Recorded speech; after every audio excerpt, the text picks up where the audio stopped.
Today on Art Matters with Mr. Morris, we're gonna beef up those letters and stick figures, cause we're getting ripped. Da da da da da da da da da da da da da. Woo! Da da da da da da da. Da da da da da da. Woo! Da da da da da da da.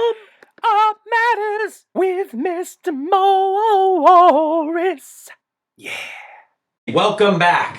Today, I'm gonna be showing you an awesome demo that shows you how to take an ordinary letter and turn it into a bubble letter. You may be thinking, Mr. Morris, what is a bubble letter? I will show you in just one moment, but I have a second part of this lesson. You see, I know a lot of you are using stick figures. There might even be adults watching this video that are still using stick figures. And today's the day where we get past the stick figure, because you know what, those stick figures are skinny and wimpy, and we're gonna beef them up by having them work out, by having them get more muscle on their little skinny bodies. We're going to make our stick figures strong. So without further ado, let's go to the demo table and let me show you what I mean by beefing up our letters and our stick figures. A lot of people think making a bubble letter is hard, but I assure you it's not. We're going to go ahead and start up with just making some letters. I could use lowercase letters. I prefer starting to do bubble letters by using uppercase letters. You can always, after you get some more practice in, go back to lowercase, but uppercase tends to work a little bit better. So what I'm going to do is I use the black for the outline. You will use the same pencil for all of this, and I would use pencil for this because you will want to erase. You'll see what I mean in a moment.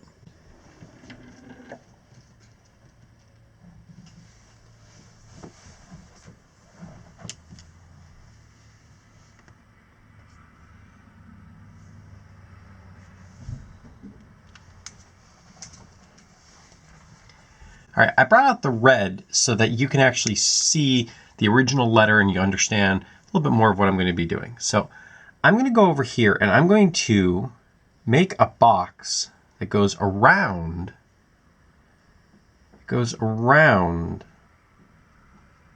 my letter. So you can see as I'm doing this, I'm using hard edges on this one. But as I went around it, you can see I created a bubble letter. I'm going to try another one. I'm just trying to make it so the red line is the same distance away from the black line all the way around. So let me try one more.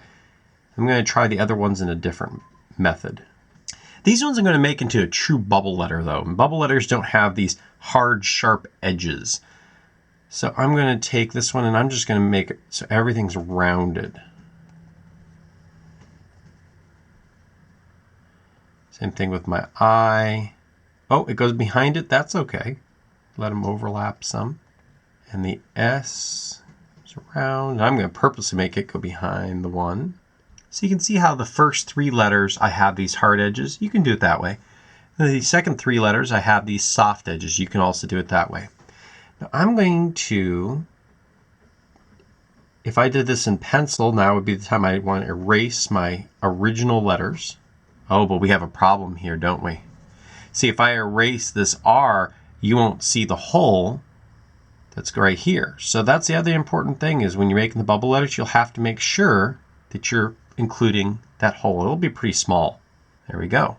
Normally in art, I don't really promote using an eraser, but the reason why is I don't want you to try to be correcting a mistake. This is a little bit different because you're purposely planning you're going to be erasing this. It's part of your plan, not part of your, it doesn't look right, I need to erase it. And that, my friends, is bubble letters. If you wanted to add a kind of cartoony effect to these, what you could do is you can make a little shape that goes up on the same corner of every one of them. They can kind of give it this look like it's like a balloon, getting a little bit of a highlight. So, once more, bubble letters. Let's move on to the stick figures now.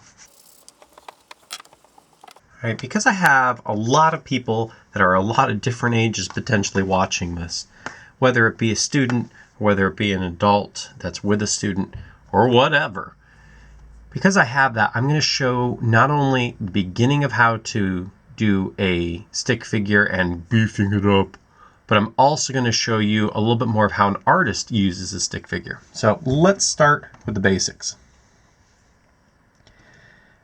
Alright, so our classic stick figure. We've got a head, a body, 2 arms, and 2 legs. Alright, my friends.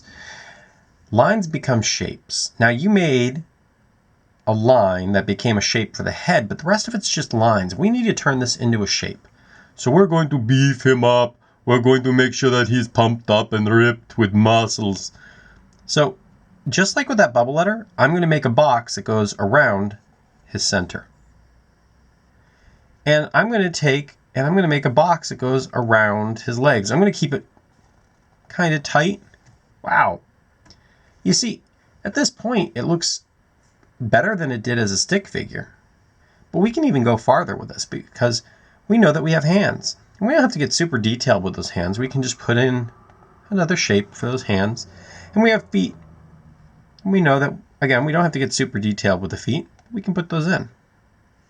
And we've got pants and a shirt on, so I'm going to put a division line there. And you may be thinking, but Mr. Morris, there's all these extra lines. Well, as an artist, you have to think about what to do with all those extra lines. They're not a problem, more an opportunity to come up with something different. So, for the pants, well, that's going to be easy. I'm just going to fill those in. You won't even see those lines that I put on.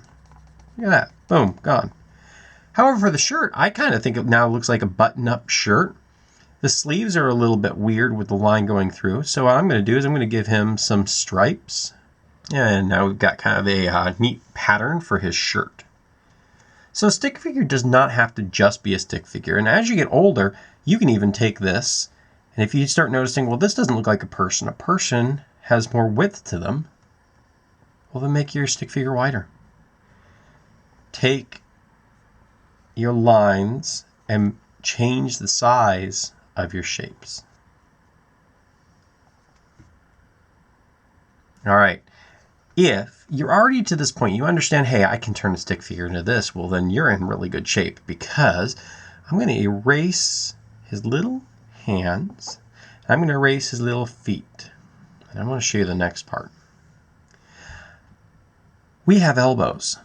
And stick figures kind of ignore elbows. So I'm going to extend this. And I'm going to extend this. And I'm going to give him those hands back. Again, I'm not doing anything super complex. This is pretty basic as far as shapes go. But what I've done is now I've made it so that he kind of looks a little bit more like a person. And, well, because we have elbows, that means that we also have to remember we have knees. So let's take these legs down. Let's take this leg down. I'm going to have his feet both facing this way so it looks like he's kind of walking by me. All I'm doing is basic shapes. Nothing scary, nothing complex.